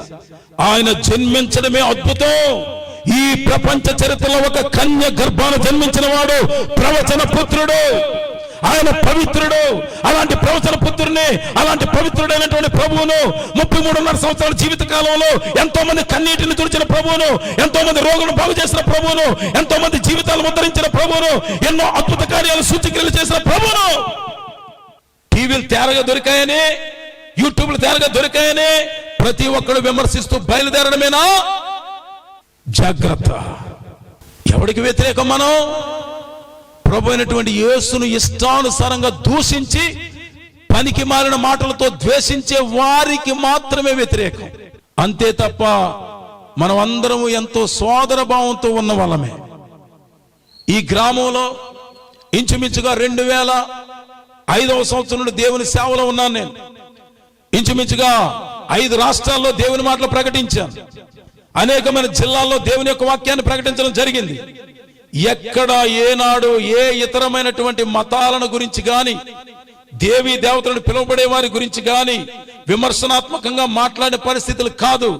ఈ రాత్రి నేను తెలియజేస్తా ఉన్నాను, ప్రభువును దూషించే వారికి మాత్రమే ఈ హెచ్చరిక చేస్తా ఉన్నాను. జాగ్రత్త. సర్వోన్నతుడైన దేవుని పట్టుకొని నోటికి ఏది వస్తుంది వాగడమా? కేవలం నేను మాట్లాడుతున్నది ఎవరికి? యేసును ఇష్టానుసారంగా నోరు పారేసుకొని దూషిస్తున్న వారికి మాత్రమే. వాడెవడో ఎక్స్ క్రిస్టియన్ అంట. A Christian? ఎక్స్ క్రిస్టియన్ అంట. ఆడెవడో ఏదో టెక్ చదివాడట. బైబిల్ ఎన్నిసార్లు చదివామని యాంకర్ అడిగితే అదే 2 సార్లు 3 సార్లు చదివి ఉంటాను అంటున్నాడు. ఒరే, 2-3 సార్లు చదివి నువ్వు బైబిల్ మీద మాట్లాడడానికి బయలుదేరుతావా? క్రైస్తవుడా మేలుకో అనే పుస్తకాన్ని రాశాడు. నువ్వు ముందు నిద్రను మేలుకోరా అని నేను అడుగుతున్నా ఈ రాత్రి. ఎందుకంటే అసలు ఇప్పుడు ఫర్ ఎగ్జాంపుల్ ప్రపంచ హెవీ వెయిట్ ఛాంపియన్స్ ఉంటారు, పెద్ద పెద్ద మంచి బాక్సర్స్ ఉంటారు. వాడి దగ్గరికి ఎవడో పెద్ద హెవీ బాక్సర్ దగ్గరికి వెళ్ళి ఈడెక్కడో తప్పదాగేసి హే నాతో ఫైటింగ్ వస్తావా అని అడిగాడు అనుకున్నాడు, వచ్చేస్తాడా? ఏమండి, ఇప్పుడు ఆయనేమో బాక్సరు, ప్రపంచంలో పెద్ద పెద్ద దేశాల్లో మరి హెవీ వెయిట్ ఛాంపియన్ గా నిలిచినటువంటి బాక్సర్లు ఈ దారంట పోయేవాడెవడో మొత్తానికి రా నాతో ఫైటింగ్ అని అంటే వస్తాడైనా? వస్తాడండి? ఇప్పుడు ఇలా ప్రతి ఒక్కడు ఛాలెంజ్లు చేయడం, మీ యేసు నిజమైన దేవుడైతే, ఆయన గొప్పవాడైతే, ఆయన ఫలానైతే అని ప్రతి ఒక్కరు ఛాలెంజ్ చేస్తారు. మాకేం పని లేవు, ఖాళీగా ఉన్నాం. దేవునికి స్తోత్రం కలుగును గాక. నేనేమో పేడ జల్లేస్తాను, నువ్వెప్పుడు అలాగా పేడను పాముకుంటా జాగ్రత్తగా శుభ్రం చేసుకుంటూ ఉండు. ఎక్కడ అవుతుందిరా? నువ్వేం పేడ ఇస్తావా? మేమేమో ప్రతిసారి తుడుచుకోవాలా? హల్లెలూయా. సేవకులందరూ బిజీగా ఉన్నారు, వీళ్ళు పట్టించుకోవట్లేదు. ఏదో కొంతమంది మరీ ఊరుకుంటే బాగుండదని కొంతమంది మాత్రం పట్టించుకుంటున్నారు. సేవకులు కోటాల్లో, గృహ కోటాల్లో, ఉపవాస ప్రార్థనలో, సంఘ నియామక కోటాల్లో, ఆయా ప్రాంతాల్లో జరిగే మీటింగుల్లో సేవకులు చాలా బిజీగా ఉన్నారు. వీళ్ళేమో ప్రభుని ఏదో మాట మాట్లాడి వీళ్ళు బిజినెస్ చేసుకునే ప్రయత్నం వీళ్ళు ఉన్నారు. భారతదేశం లౌకిక రాజ్యం, భారతదేశం మత ప్రమేయం లేని రాజ్యం. ఏ మతాన్ని ప్రమోట్ చేయకూడదు. అందరూ అనేకమైన భాషల వాళ్ళు ఉన్నారు, అనేకమైన కట్టుబాట్ల వాళ్ళు ఉన్నారు, అనేకమైన మతాలను పిలువబడేవారు ఉన్నారు. అందరినీ ప్రభుత్వం మంచి దృష్టితో చూడాలి. ఎవరినో ప్రోత్సహించడం, ఎవరినో తక్కువ చూడడం అది నిజమైనటువంటి ప్రభుత్వం యొక్క లక్షణం కాదు. చెప్పాలంటే మైనారిటీలోని పిలువబడే వారి పక్షాన ఇంకా ఎక్కువగా ఉండాలి. ఎందుకంటే మెజారిటీలు కాదు, మైనారిటీలు అంటే వీరు తక్కువగా ఉన్నారు కదా, వీళ్ళ పక్షాన మనం కూడా జాగ్రత్తగా ఉండాలి అని అనుకోవాలి. ప్రతి పౌరుడు తనకిష్టమైన మతమును అవలంబించవచ్చు, ఆ మతమును ప్రకటించవచ్చు అని భారత రాజ్యాంగమే అవకాశం ఇచ్చింది. నువ్వు నమ్మొచ్చు, నువ్వు దాన్ని ప్రకటించవచ్చు, ప్రీచ్ చేయొచ్చు. ఒక రాజ్యాంగమే అవకాశాన్ని ఇచ్చింది. ఈ రోజుల్లో చాలా మంది ఏ పని పాట లేక యేసుని ఏదో మాట మాట్లాడితే మన బ్రతుకు తెరువు గడుస్తుందని బయలుదేరుతూ ఉన్నారు. వారికి తెలియజేస్తూ ఉన్నాను, జాగ్రత్త. దేవుడు ఊరుకుంటున్నాడని, దేవుడు ఏమీ అనట్లేదని, దేవుడు దీర్ఘశాంతము గలవాడు గనుక, దేవుడు కరుణామయుడు గనుక, ప్రేమామయుడు గనుక, ఇక్కడ ఒక్కసారి గనుక వాడిని చంపేస్తే వాడి నరకానికి పోతాడని దేవుడే ఆలోచించి అవకాశాలు ఇస్తూ ఉన్నాడు. బ్రతుకులు దిద్దుకుంటే మంచిది. వీడెవడో 2-3 సార్లు బైబిల్ చదివాడట. మరి మన దాంట్లో ఎంతమంది ఉన్నారు? ఈ చర్చిలోనే ఇంచుమించు 35 సార్లు చదివినటువంటి బిడ్డ ఉంది మన సంఘంలో. వీడు 2-3 సార్లు చదివి పుస్తకం రాసేస్తే ఎన్నిసార్లు? 2-3 సార్లు. ఓ క్రైస్తవుడా మేలుకో. క్రైస్తవుడు అంటే ఏం చేయాలట? మేలుకో. అప్పుడు మనం రాయాల, ఓ దరిద్రుడా నిద్రలే అని రాయాలి. దేవునికి స్తోత్రం కలుగును గాక. హల్లెలూయా. ఏమండి, బైబిల్ గ్రంథాన్ని 20 సార్లు, 30 సార్లు, 40, 50 సార్లు, 100 సార్లు చదివిన వారే మాకు తెలిసింది సముద్రంలో నీటి పొట్టంతా అంటుంటే, ప్రపంచంలో 1/3 వంతు అంటే ప్రతి ముగ్గురులో ఒకడు దేవుని నమ్ముకున్నవాడే, యేసుక్రీస్తు నమ్ముకున్నవాడే. అనగా కనీసం 250 కోట్ల మంది జనాభా ఆరాధించే దేవుణ్ణి, ప్రపంచవ్యాప్తంగా లక్షలాది మందిరాల సంఘాలు ఆ పవిత్రుడైన దేవుని ఆరాధిస్తుంటే, బైబిల్ విమర్శించి దేవుని దూషించి మీవి నోలా డ్రైనేజీలా. యేసు పరిశుద్ధుడు, యేసు పాపుల రక్షకుడు, యేసు పాప విమోచకుడు, పరలోకానికి మార్గం, సత్యము, జీవమై మనం వెళ్ళడానికి దూరమై ఉన్నవాడు. పాపాలకు పశ్చాత్తాపడకుండా, నీతి న్యాయాలు జరిగించకుండా దుర్మార్గంగా బ్రతికితే, దేవుని దూషిస్తూ తుది శ్వాస విడిచే వరకు ఒకవేళ బ్రతికితే, తోలుతో సహా నరకంలో వేయడానికి శక్తి కలిగిన వాడు. అర్థమైందా? స్తోత్రం చెప్పండి గట్టిగా. ఏమిటండి ఇది? ఎంత జనాభా, ఎన్ని పుస్తకాలు, ఎన్ని మందిరాలు, ఎంత బైబిల్ గ్రంథం మీద ఎన్ని పరిశోధనలు జరిగినాయి, ఆ పుస్తకాన్ని ఆధారం చేసుకొని ఎన్ని పాటలు రాయబడ్డాయి, ఆ ప్రభు యొక్క జీవితం మీద ఎన్ని పాటలు రాయబడ్డాయి, ఎంతమంది చేతులెత్తి ఆరాధిస్తున్నారు, ఎన్ని గొప్ప గొప్ప కార్యాలు జరుగుతున్నాయి. అందులో నమ్ముకున్న వారిలో తత్వవేత్తలు లేరా, విద్యావేత్తలు లేరా, సైంటిస్టులు లేరా? ఆ వాళ్ళు కనిపెట్టే వీళ్ళకి కావాలి. కానీ ఆ ప్రభువును దూషిస్తా బ్రతుకుతూ ఉన్నారు, బ్రతుకు తెరువు కోసం. దేవుని బిడ్డలారా దయచేసి గమనించండి. గట్టిగా స్తోత్రం చెప్తారా? ఇంకా బిగ్గరగా. యేసు దైవ కుమారుడు, యేసు దేవుడు, దేవాలయము కంటే గొప్పవాడు. హల్లెలూయా. ఇప్పుడు మొదటి మాట ఏంటమ్మా? చదివిన దాంట్లో మొదటి మాట ఏంటి? యేసు దేవాలయంలో ప్రవేశించి. గట్టిగా స్తోత్రం చెప్తారా? ఏమండి, దేవాలయం అంటే ఏమిటి? దేవుడు తన ప్రజలతో నివసించే ప్రదేశం, దైవారాధన, ప్రార్థనలు జరిగే స్థలం, దైవ సన్నిధి, ఆయన మహిమ తేజస్సుతో నిండే స్థలము, శాంతి సమాధానం, ప్రజలకు నెమ్మది కలుగజేసే స్థలం, అత్యంత పవిత్రమైన విధులు నిర్వహించి ఆయన మహింపరిచే స్థలం, నిరాశ, నిర్వేదం, నైరాశ్యంలో ఉన్న వారికి ధైర్యాన్ని, భరోసాను ఇచ్చే స్థలం, అన్యులను ధన్యులుగా చేసే స్థలం, దేవుని మందిరం అనగా దేవుని ఇల్లు. అందుకని యాకోబు పారిపోతున్నాడు, ఎక్కడికి వెళ్తున్నాడు? మామగారు ఆయన లాభాన్ని ఇంటికి బయలుదేరుతా ఉన్నాడు. ఆ రాత్రి ఏమో ఆయన ఏం చేశారంటే పొద్దు గుంకింది, చీకటి అవుతుంది. అందుకని ఒక రాయిని తలగడగా చేసుకుని ఆ రాయి మీద తన తల మోపి పడుకుంటే అప్పుడు ఆయన ఒక కల కన్నాడు. ఆ కలలో ఒక నిచ్చెన భూమి మీద, ఈ కొన నుండి భూమి మీద నుండి ఆకాశానికి వేయబడింది. ఆ నిచ్చెన మీద దేవదూతలు దిగుతున్నారు, ఆ నిచ్చెన మీద దేవదూతలు పైకెక్కుతున్నారు. ఆకాశమందు సింహాసనాసీనుడైన దేవుడు యాకోబుతో మాట్లాడుతున్నాడు. అప్పుడు అంటున్నాడు, ఇది నిశ్చయముగా దేవుని మందిరమే తప్ప వేరొకటి కాదు. ఇది దేవుని మందిరం. ఎందుకంటే దేవుడు మనిషిని కలుసుకున్న స్థలం. దేవుడు నేను నీకు తోడుగా ఉన్నాను భరోసా ఇచ్చిన స్థలం. నేను నిన్ను ఆశీర్వదిస్తానని ప్రభువే దేవుడే మాట్లాడిన స్థలం. కనుక ఆ భరోసా ఎక్కడైతుందో, ఎక్కడైతే ఈయనకి ధైర్యం వచ్చిందో, ఎక్కడైతే ఈయన ఆ యొక్క ప్రోత్సాహపరచబడ్డాడో, ఎక్కడైతే నిరాశ నిస్పృహలు వదిలిపోయాయో, ఎక్కడైతే భవిష్యత్తుల గురించి ఒక రకమైనటువంటి విశ్వాసం ఏర్పడిందో, ఆ స్థలం పేరే దేవుని మందిరం. స్తోత్రం చెప్తారా? హల్లెలూయా. అందుకని ఆ ప్రదేశాన్ని ఏమన్నాడు తెలుసా? బేతేలు. చెప్పండి అందరూ. ఏంటండి? బేతేలు. చెప్పలా? బేతేలు అంటే అక్షరాలు దీని అర్థం ఏంటో తెలుసా?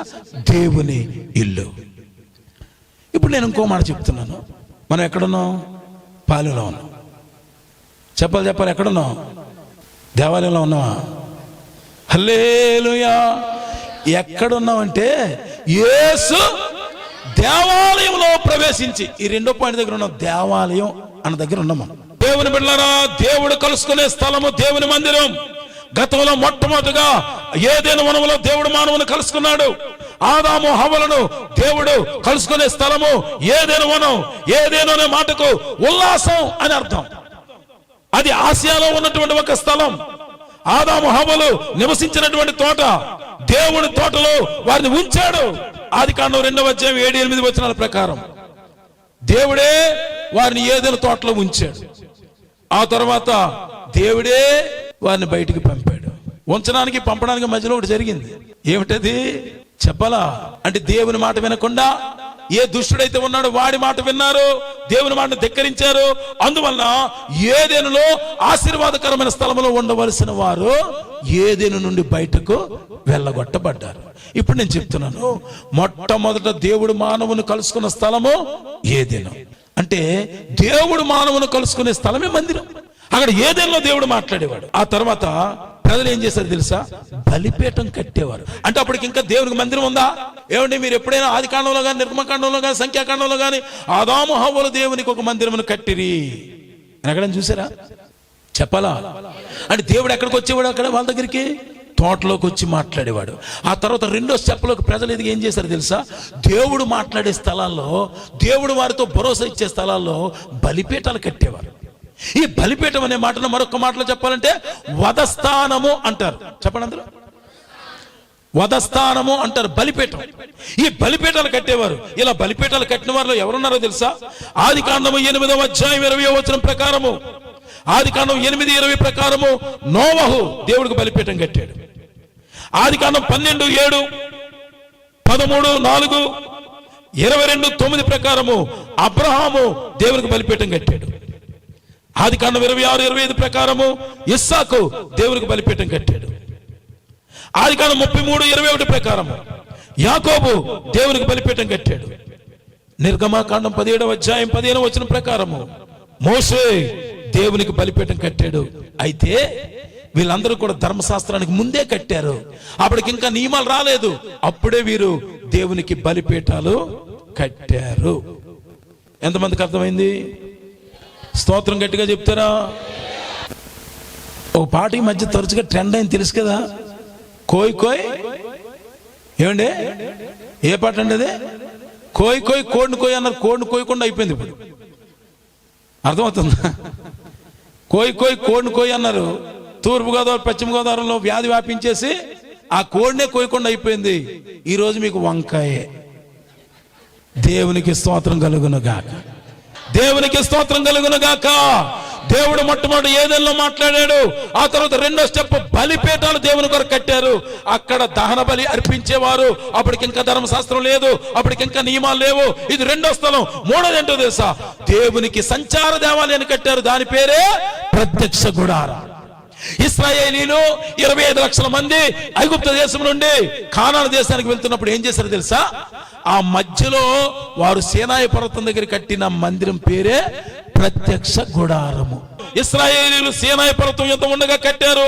దావీదు సొలొమోను కాలం వరకు ఉన్నది ఈ గుడార నిర్మాణ వివరాలు. మీకు కావాలనుకుంటే నిర్గమాకాండం 25వ అధ్యాయము 1వ వచనము నుండి 31వ అధ్యాయము 17 వరకు ఈ ఎలా కట్టారో ఉంటుంది. నిర్గమకాండం 25 నుండి 25వ అధ్యాయము 1వ వచనం నుండి 31వ అధ్యాయము 17వ వచనం వరకు. అందులో ఏముంటాయి? నిర్మాణ వస్తువులు, మందిర సామాగ్రి, మందసము, సముఖపు రొట్టెల బల్ల, దీపవృక్షము, గుడార నిర్మాణము, బలిపీఠము, ఆవరణ, అలాగే యాజకుల వస్త్రాలు, యాజకులను గురించి, గుడారమును ప్రతిష్ఠించడం గురించి, అలాగే మరి ధూపవేద గురించి, అభిషేక తైలం గురించి, ధూపద్రవ్యం గురించి, గుడార నిర్మాణాల గురించి, విశ్రాంతి దినం గురించి అక్కడ వ్రాయబడి ఉంటాయి. మందిరము అనే పదానికి మూల భాషలో అర్థం గుడారము. ఏదైనా మనం బలిపీఠము, గుడారం. చెప్పండి ఈ మాట త్వరగా సహకరించాలా. ఒకటి నెంబర్ 1 ఏదైనా మనం. నెక్స్ట్ గుడారము. ఈ గుడారము సాక్ష్యపు గుడారం అని ఒకటి అంటారు దీన్ని. దేవుడు తన ప్రజల మధ్యలో నివసించుచు వారితో సహవాసం చేసినట్లుగా ఈ గుడారము సాక్షార్థమైన గుర్తు కాబట్టి దీన్ని సాక్ష్యపు గుడారము అని కూడా అంటారు. ఈ ప్రత్యక్ష గుడారం అనేది కట్టినప్పుడు దీనిలో 3 భాగాలు ఉన్నాయి. ఒకటేమో ఆవరణ, 2 పరిశుద్ధ స్థలము, 3 అతి పరిశుద్ధ స్థలం. వీటి కొలతలు ఏంటంటే 100 × 50 మూరలు ఆవరణ. 100 మూరలు అంటే తెలుసు కదా, మూర 100 × 100 ఏమో పొడవు, వెడల్పేమో 50 మూరలు. పరిశుద్ధ స్థలము 20 × 10 20 మూరలు పొడవు, 10 మూరల వెడల్పు. అలాగే అతి పరిశుద్ధ స్థలము 10 × 10 10 మూరల పొడవు, 10 మూరల వెడల్పు. స్తోత్రం చెప్తారు ఒకసారి అందరూ. ప్రత్యక్ష గుడారము దేవుడు కట్టమన్నట్టే కట్టిన ఫలితం ఏంటంటే, ఎప్పుడైతే దేవుడు కట్టమన్నట్టే మొత్తం అన్ని కట్టారో దాని ఫలితంగా దేవుని యొక్క తేజస్సు, దేవుని మహిమ ఆ గుడారము మీద కమ్మి ఉండగా చప్పలవాడి ప్రభునామాన్ని మహిమపడుతూ దేవుడు కట్టమన్నట్టు కట్టే సంఘాలు ఏవైతే ఉంటాయో, దేవుని నడిపింపు కలిగిన సేవకులు ఎక్కడైతే ఉంటారో, దేవుని ఆత్మ నడిపింపులో ఎక్కడైతే జరుగుతుందో ఆ స్థలాలలో దేవుని మహిమ ఉంటుంది, దేవుని ప్రత్యక్షతలు ఉంటాయి, దేవుని సన్నిధి స్థలంలో ఉంటుంది. అందుకనే దేవుడు ఎలా చెబితే అలాగే సంఘాలను నడిపించాలి. ఆలయ ప్రధాన భవనం చుట్టూ అన్యుల ఆవరణని, ఇన్నర్ కోర్ట్ అని ఉంటాయి. ఇప్పుడు చూడండి, జాగ్రత్త వినండి, మనం అసలు పాయింట్కి వచ్చేసాం. యేసు ప్రభు వారు దేవాలయంలో ప్రవేశిస్తే ఆ ఆలయ భవనం చుట్టూ ఏముంటదంటే అన్యుల ఆవరణ ఒకటి ఉంటుంది. అక్కడికి ఇశ్రాయేలీలే కాదు, అన్యులు కూడా రావచ్చు, అన్యులు కూడా ప్రార్థన చేయొచ్చు. దీన్ని ఏమంటారంటే అన్యుల ఆవరణ అంటారు. ఆ తర్వాత ఇన్నర్ కోర్ట్ అని ఒకటి ఉంటుంది, అక్కడికి ఇశ్రాయేలీ ప్రజలు వస్తారు. ఆ తర్వాత పరిశుద్ధ స్థలం అని ఒకటి ఉంటుంది, అక్కడ యాజకుడే వెళ్తాడు. ఆ తర్వాత అతి పరిశుద్ధ స్థలం ఉంటుంది, అక్కడ ప్రధాన యాజకుడే వెళ్తాడు. ఇప్పుడు నేను చెప్పిన అర్థమైంది కదా. మొదటేమో అన్యుల ఆవరణ అంటారు. చెప్పండి అందరూ. అంటే అప్పుడు యూదులే కాకుండా ఇశ్రాయేలులే కాకుండా ఎవరు రావచ్చు? అన్యులు రావచ్చు. వారు కూడా మేము ప్రభువుని నమ్ముతామండి అని అనుకుంటే వారి ఆవరణ వరకు అవకాశం ఉంది. ఆ తర్వాత ఇశ్రాయేలీ ప్రజలు రావచ్చు, దీన్ని ఇన్నర్ కోర్ట్ అంటారు. ఆ తర్వాత పరిశుద్ధ స్థలం ఉంటుంది. ఆవరణ తర్వాత పరిశుద్ధ స్థలమే కదా, ఇక్కడికి యాజకులు మాత్రం వెళ్తారు, అతి పరిశుద్ధ స్థలంలోనికి ప్రధాన యాజకులు వెళ్తారు. ఈ ఆవరణలోనే దేవాలయ అధికారులు చిన్న చిన్న దుకాణాలు నెలకొల్పారు. అంటే దుకాణాలు పెట్టారు అక్కడే, ఎక్కడ? ఆవరణలోనే. వాస్తవం చెప్పాలంటే అదంతా మందిరమే. ఆ మందిర భవనం చుట్టూ ఆవరణ ఉంటుంది. ఈ ఆవరణలోనే దుకాణాలు పెట్టారు. ఏం పెట్టారండి? దుకాణాలు పెట్టారు. అక్కడ ఏమమ్ముతున్నారు తెలుసా? యాత్రికులు వస్తారే మందిరానికి, ఆయా ప్రాంతాల నుండి యాత్ర చేసే వాళ్ళు వస్తారు కదా, వాళ్ళు బలి ఇవ్వడానికి ఎడ్లు, గొర్రెలు, పావురాలు. ఈ సంగతి ఎక్కడ ఉంటుందంటే యోహాను సువార్త 2వ అధ్యాయం 13 నుండి ఉంటుంది. అక్కడ ఎడ్లు గొర్రెలు పావురాలు అనే మాట మత్తయి సువార్తలో కనబడదు. అంటే గొర్రెలు ఎడ్ల గురించి కనబడదు, కానీ అక్కడ కనబడుతుంది. ఎక్కడ? యోహాను సువార్తలో. అక్కడ బలివ్వడానికి ఎడ్లు గొర్రెలు పావురాలు, అర్పణలు ఇవ్వడానికి చిల్లర నాణేలు, ఆలయ పన్ను కొరకు ప్రత్యేకమైన నాణేలు చెల్లించాలి. ఇప్పుడు మీరు ఒకసారి అర్థం చేసుకునే ప్రయత్నం చేయండి. యెరూషలేములో ఏ పండుగ జరుగుతుంది? పస్కా పండుగ. పండుగకి ఆయా ప్రాంతాల నుండి జనాలు వస్తారా? ఒక లెక్క ప్రకారం సుమారుగా 4 లక్షల మంది వరకు వచ్చే అవకాశం ఉందట. నేను ఒక పుస్తకంలో చదివాను. అంత జనం ఆ ఏరియాకు వస్తే, అంతమంది ప్రజలు వస్తే, ఇదేం బైబిల్లో ఉన్న విషయం కాదు. మరి వీళ్ళందరిలో చాలా మంది భక్తిభావాలతో వస్తారు. ఆ గుళ్ళో ఆ యొక్క మందిరం దగ్గర ఏం చేస్తారంటే బలి ఇవ్వడానికి ప్రయత్నం చేస్తారు. అంటే మా పాపాలన్నీ పోవాలని చెప్పి బలిచ్చే ప్రయత్నం చేస్తారు. బీదం వాళ్ళైతే పావురాల్ని, ఒకవేళ కాస్త కోస్త ఉన్నోళ్ళైతే గొర్రెలను ఎడ్లను బలిస్తారు. మరి ఎడ్లు అమ్ముతున్నారు, గొర్రెలు అమ్ముతున్నారు. అలాగే ఆలయానికి పన్ను కట్టాలి, ట్యాక్స్ కట్టాలి. ఆ ట్యాక్స్ కేమో ఉన్న నాణ్యాలు అవి ఎక్కడ దొరకవు, ఆ ఆలయ ప్రాంగణంలో దొరుకుతాయి. ఇప్పుడు వాళ్ళ దగ్గర ఏమో ఆలయం తాలూకా డబ్బులు ఉండవు, నాణ్యాలు ఉండవు వాళ్ళ దగ్గర. ఎవరి దగ్గర? యాత్రికుల దగ్గర. వాళ్ళేమో వాళ్ళ డబ్బులు తీసుకొస్తారు. అప్పుడు ఆ లోపలికి వెళ్ళాలంటే ఈ నాణ్యాలతోనే లోపలికి వెళ్ళాలి. ఆ డబ్బులు తీసుకొచ్చి వీళ్ళకి ఇస్తే వీళ్ళేమో దేవాలయంలోనికి వెళ్ళడానికి కావాల్సిన నాణ్యాలు వాళ్ళకి ఇస్తారు. వాళ్ళ దగ్గర ఎక్కువ వసూలు చేసి వీళ్ళేమో మామూలుగా సింపుల్ గా ఇచ్చేవారు. ఆ నాణ్యం ఉంటేనే, పన్ను కడితేనే అవకాశం ఉంటుంది. అలాంటప్పుడు ఇంత మోసపూరితమైన వ్యాపారాలు దేవుని మందిరం దగ్గర జరుగుతుంటే, అక్కడ ఎడ్లు అమ్ముతుంటే, అక్కడ గొర్రెలు అమ్ముతుంటే, ఇష్టానుసారంగా దేవాలయ అధికారులు దోచుకుంటుంటే, ప్రజలు మోసం చేసి ఎక్కువ సంపాదించుకునేవారు ఆలయ అధికారులు, ఆ కుటుంబాలు కూడా ఇలా అలవాటు పడ్డారు. అందుకనే ప్రభు అంటున్నాడు, నా మందిరమును మీరు ఏం చేశారు? దొంగల గుహగా చేసితిరి. అక్కడ అన్యాయం ఉంది, అక్కడ మోసం ఉంది, అక్కడ దగ ఉంది, అక్కడ చెడు ఉద్దేశం ఉంది, అక్కడ దొంగతనాలు కూడా ఉన్నాయి. అసలు ప్రార్థనా మందిరంలో ఏముండాలి? ఎడ్లు గొర్రెలు రోకలు మార్చేవారు అన్యాయం చేసేవారు ఉండాలా? ప్రార్థనా మందిరంలో ఏముండాలి? దైవికమైన భయం ఉండాలి, పాప భీతి ఉండాలి, నీతి న్యాయం ఉండాలి, ధర్మం ఉండాలి, శాంతి సమాధానం ఉండాలి, పరిశుద్ధత ఉండాలి, ప్రేమ ఉండాలి, అనురాగం ఉండాలి, ఆప్యాయత ఉండాలి, సోదర భావం ఉండాలి. నిరాశ్రయులకు ఆశ్రయంగా, దీనులకు అండగా, దేవుని కొండగా, దైవ ప్రసన్నత, వెలుగు, తేజస్సు, ప్రభు యొక్క సన్నిధి, పరిశుద్ధుల ప్రార్థన, ధూపం, స్తుతి, ఆరాధన, వాక్యం అనే అక్షయ ఆహారము ఉండాలి. ఇవి దేవుని మందిరంలో ఉండాల్సినవి. పాపం చేసే ప్రతి వాడికి దేవుడున్నాడనే భయము ఉండాలి. ఎక్కడ? దేవుని మందిరం దగ్గర. ఇందులో అనేకమైనవి లేనందునే, ఉన్నవి కూడా సక్రమంగా ఉండనందునే, వ్యాపారాలు చేసేవారు అక్రమంగా ఉండినందునే ప్రభు కోప్పడ్డాడు. పరిశుద్ధులైన దేవుడు పాపాన్ని అసహించుకోకపోతే, పాపాన్ని ద్వేషించకపోతే, పాపం పట్ల ఉదాసీనతగా ఉంటే ఆయన పరిశుద్ధుడు ఎలా అవుతాడు? దేవుని బిడ్డలారా, యేసు ఎట్టివాడు, ఎట్టి కార్యాలు చేశాడు. యేసు ఎలాంటి వాడు? సాత్వికుడు, దీన మనసు గలవాడు. నేను ముగించేస్తున్నాను. సాత్వికుడు, దీన మనసు గలవాడు. ఆయన పరిశుద్ధుడు, నిష్కలంకుడు, సృష్టికర్త, సర్వాధికారి. అందుకే కదా సాత్వికుడు కాబట్టే పరలోక మహిమను విడిచి భూలోకానికి దీనునిగా దిగి వచ్చినది. అందుకే కదా శిశువుగా ఉన్నప్పుడు పశువుల తోటలో పొరండ పెట్టబడింది. అందుకే కదా సాత్వికుడు కాబట్టే కదా కాలినడకన గ్రామ గ్రామాన సంచరించినది. అందుకే కదా పాపులను, దీనులను, దిక్కులేని వారిని చేరదీసింది. అందుకే కదా ఘోరమైన శిలువ శిక్షను భరించింది. అందుకే కదా ఆయన్ను కొరడాలతో కొట్టినా, ముఖంపై ఉమ్ము వేసినా, పిడుగుద్దులు గుద్దినా, ముళ్ళ కిరీటం పెట్టినా, ఘోరంగా అపహసించినా, సిలువను మోయించినా, సిలువకు మేకులు వేసి కొట్టినా, ప్రక్కలో బలంతో పొడిచినా, తండ్రి వీరేమి చేయుచున్నారో వీరెరుగరు గనుక వీరిని క్షమించమని ప్రార్థించింది. ఆయన సాత్వికుడు, దీన మనసు కలవాడు. ఈనాడు ప్రపంచంలో అత్యధిక మంది చేత ఆరాధించబడుతున్నవాడు.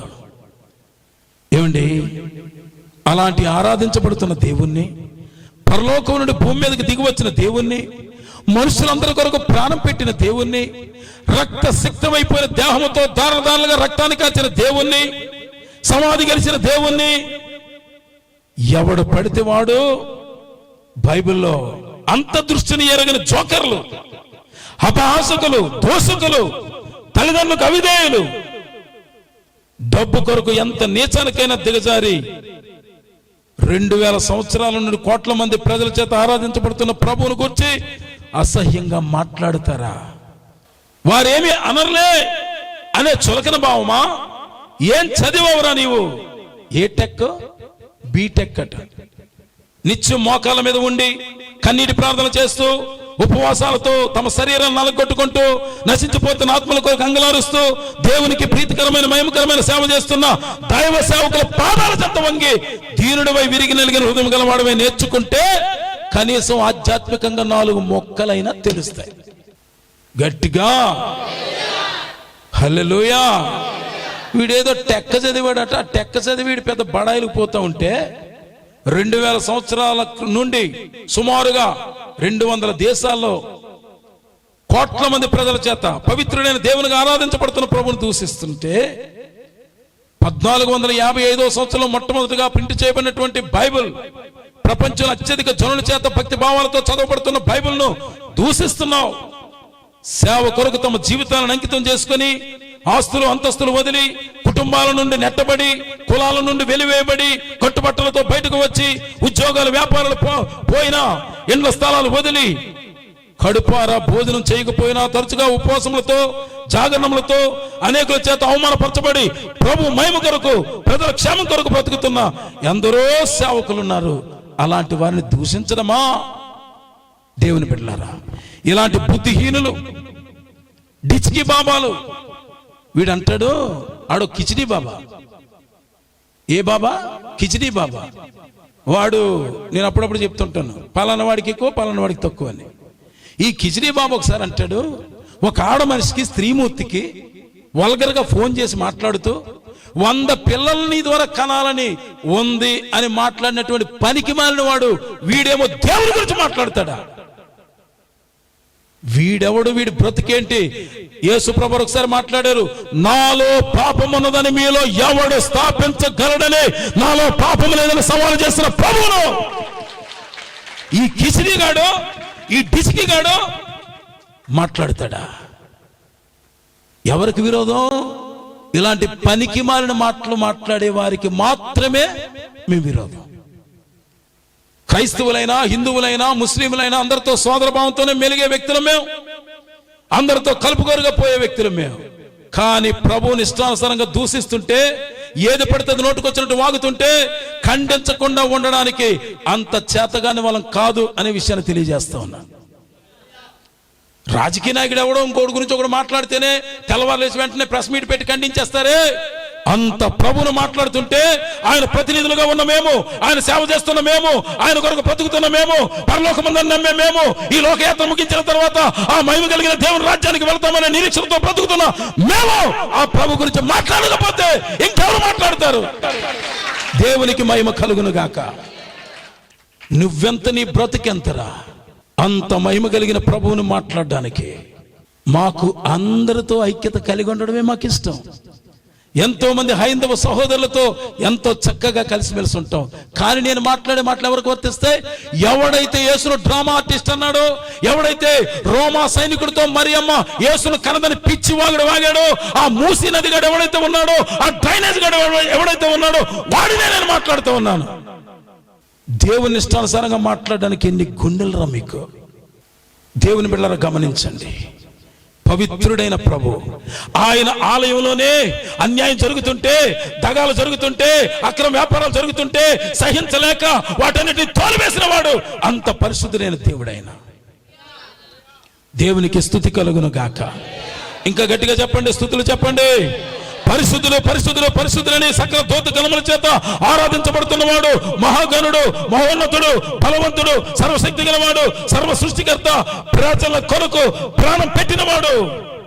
మారు మనసు పొందకపోతే, మీ పాపములతో కుళ్ళు పెట్టిన డ్రైనేజీని వదిలించుకోకపోతే భవిష్యత్తులో యుగ యుగాలు అగ్నిలో వేసి ఇలాంటి దోషకులందరికీ సరైన శిక్షను విధించగలుగుటకు శక్తి గలవాడు. నేను ముగించేస్తా ఉన్నాను దేవుని బిడ్డలారా.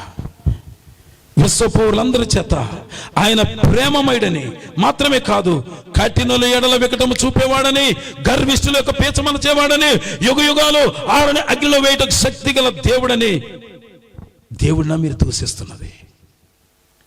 గట్టిగా స్తోత్రం చెప్పండి. దేవాలయంలో ప్రవేశించి యేసుప్రభు వారు అక్కడ దేవాలయాన్ని శుద్ధీకరించారు. ఇక్కడ ఒకే ఒక మాట, లాస్ట్ మాట చెప్పి ముగించేస్తాను. అక్కడ ఏం జరిగాయి? మొట్టమొదటి ఏమో శుద్ధీకరణ చేశాడు యేసయ్య.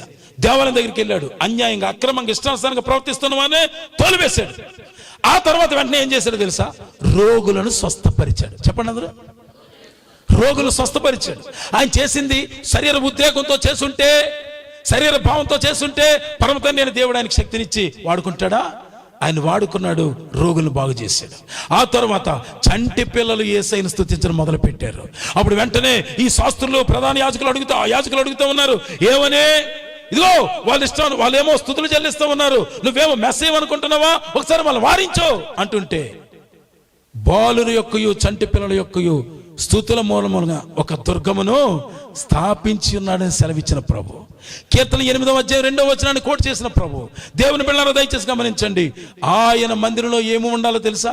ఇప్పుడు చివరి మాట ఇదే చెప్పుకొని మనం ముగించుకుందాం. ఏంటో తెలుసా? గమనించండి. దేవుని మందిరంలో ఉండాల్సింది మొట్టమొదటి ప్రార్థన ఉండాలి, రెండవది దేవుని శక్తి ఉండాలి, మూడవది దేవునికి స్తుతులు ఉండాలి. ఈ విధంగా దేవుని మందిరాలు దేవుని కొరకు జీవించాలని ప్రభు తెలియజేస్తూ ఉన్నాడు. ఆ దేవుని కృప మీకు తోడయుండి నడిపించును గాక. ఆమేన్.